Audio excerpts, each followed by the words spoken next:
Salut les Brémouzes, je suis très heureux de vous retrouver pour une nouvelle vidéo qui s'intitule Bien sonder, mieux pêcher. Oui, mais bien sonder et mieux pêcher, mais avec quoi?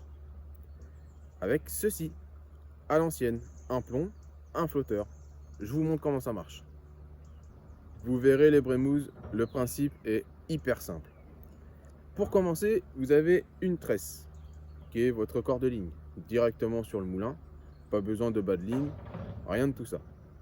Sur cette tresse-là, on va y enfiler une petite, un gros émerillon avec un anneau, comme vous pouvez le voir ici, qui permettra à ce que le plomb se coulisse dedans, comme ceci. Sur ce petit émerillon-là, on va y mettre un autre bout de tresse ici, accroché au plomb directement. Comme ça, on est sûr que le plomb, il ne va pas partir lors du lancer ou s'accrocher quelque part. Et au bout de cette tresse de corps de ligne, moi j'ai rajouté un bouchon pour augmenter la flottaison. Et cela évitera aussi les impacts entre le bout du flotteur là et le plomb. Ça peut créer des problèmes, ça peut créer des fuites, comme j'ai déjà eu et c'est pour ça que j'ai mis le bouchon. Ça augmentera la flottaison et donc ça évitera à ce que le flotteur se remplisse d'eau et qu'il ait un peu de mal à monter. Avec un émerillon que j'ai enfoncé dedans, et puis le tour est joué. Maintenant, je vais vous montrer comment ça se passe sous l'eau. Je vais vous faire une petite démonstration rapide. Ça permettra de visualiser correctement. Donc, une fois que vous avez lancé votre canne, votre plomb et votre flotteur vont tomber dans l'eau. Jusque-là, tout va bien. À partir de là, votre flotteur, il va vouloir automatiquement, logique, remonter à la surface. Votre plomb, lui, il ne bouge pas.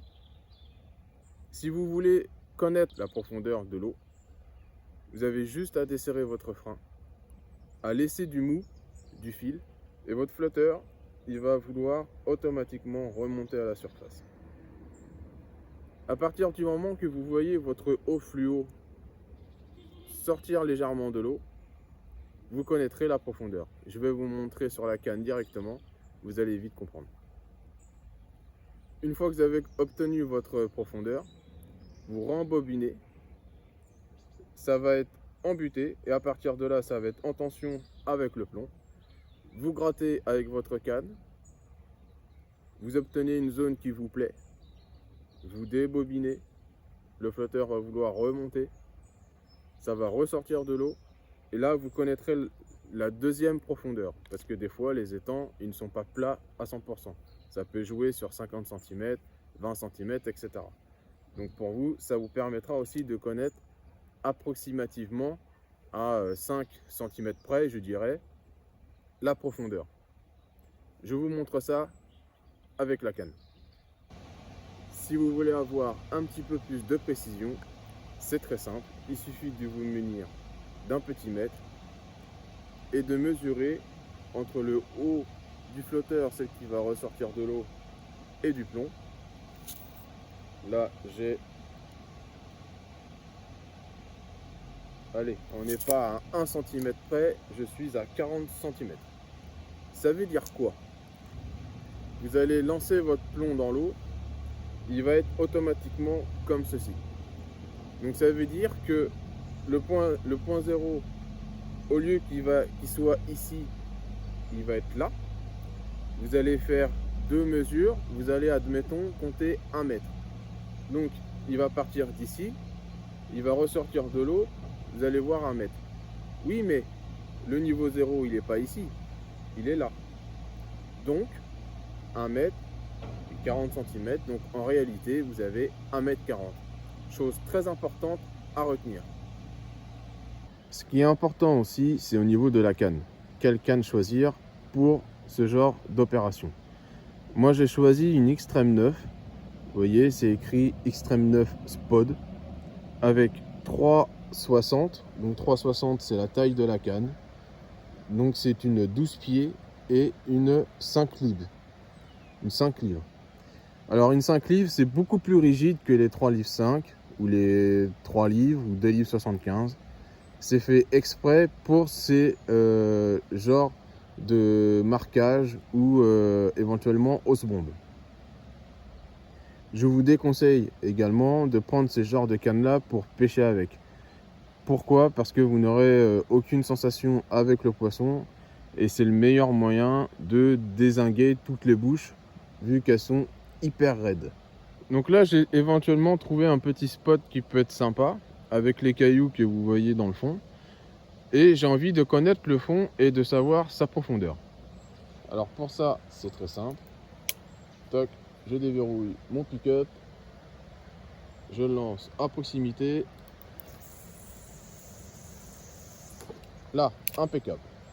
Ici, là vous voyez le flotteur, je sais pas si vous voyez comme il faut à la caméra, il est en train de flotter. Là je rembobine, tac, je sens que je suis en contact avec le plomb.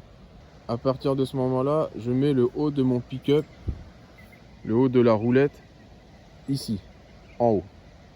Alors ce qui est bien sur ce genre de canne là, c'est que c'est déjà marqué. Le point 0 il est ici, et là vous avez un trait à 50 cm. Ça c'est vachement bien, ça évite de mettre un bout de scotch et qui pourrisse avec le temps et qu'après vous avez une canne qui colle. Alors comment je procède?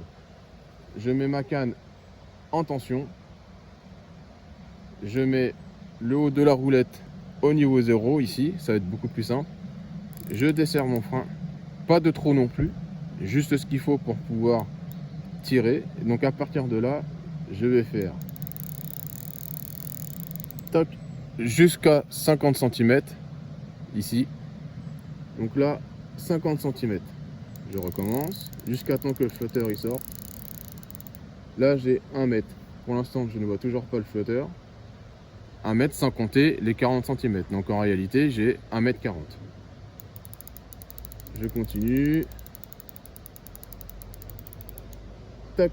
Là le flotteur il est ressorti. Je me suis arrêté à ce niveau là. Donc là on va dire qu'on a 10 cm.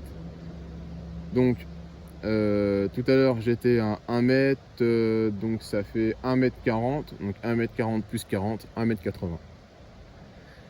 Voilà comment connaître la profondeur de l'étang. Maintenant je resserre mon frein.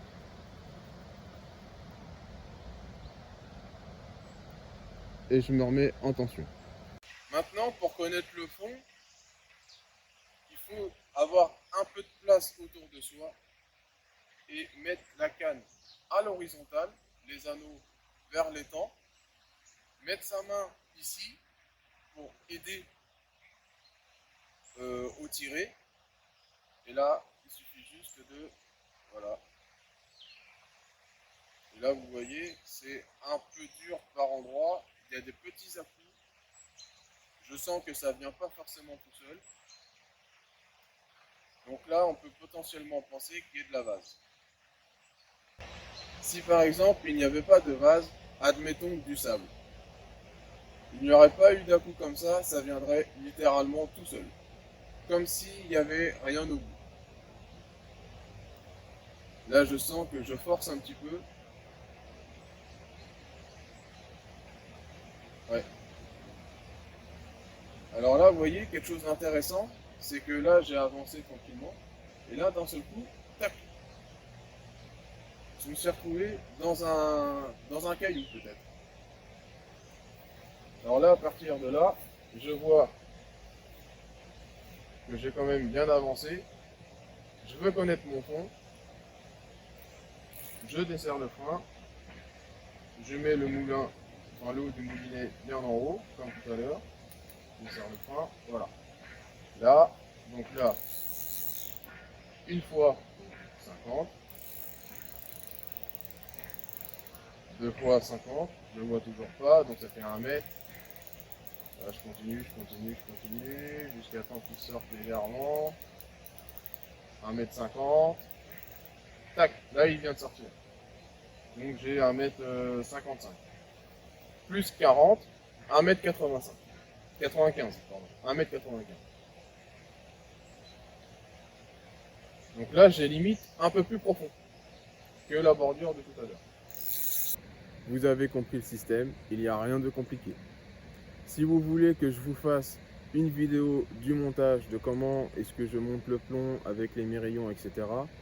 Dites-le moi en commentaire et je vous en ferai une pour vous montrer tout ça.